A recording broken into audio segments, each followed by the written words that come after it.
रंजन प्रेमी।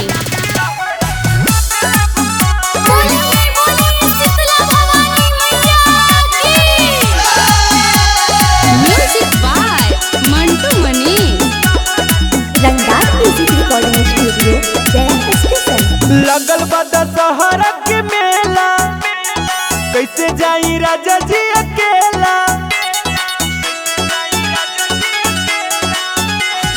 लगल बा दशहरा के मेला, कैसे जाई राजा जी अकेला। कई बजे लेके आइबो गड़िया, हो गेल बेला जी। राजा जी चट छोला खिया दीजी, दशहरा के मेला घुमा दीजी। राजा जी चट छोला खिया दीजी, दशहरा के मेला घुमा दीजी। घुमा दी ना, घुमा दी।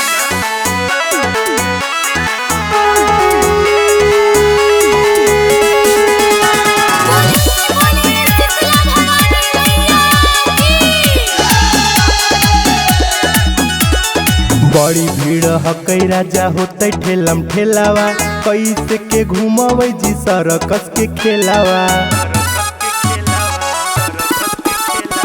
बड़ी भीड़ हकई राजा होते ठेलम ठेलावा, कैसे के देखावे जी सरकस के खेलावा।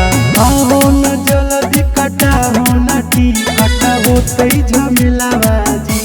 राजा जी चट छोला खिया दीजी, दशहरा के मेला घुमा दीजी। राजा जी चट छोला खिया दीजी, दशहरा के मेला घुमा दीजी। घुमा दी ना, घुमा दी। रंगदार म्यूजिक रिकॉर्डिंग स्टूडियो गया स्टेशन।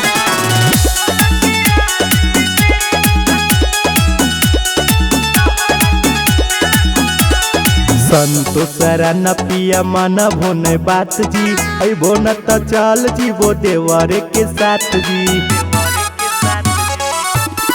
ए जी संतोषरा न पिया माना भोन बात जी, अबो न त चल जीवो देवरे के साथ जी। रंजन प्रेमी सुना माई के दर्शन करा दीजी। राजा जी चट छोला खिया दीजी, दशहरा के मेला घुमा दीजी। राजा जी चट छोला खिया दीजी, दशहरा के मेला घुमा दीजी। घुमा दी ना, घुमा दी ना। रंगदार म्यूजिक रिकॉर्डिंग स्टूडियो गया स्टेशन।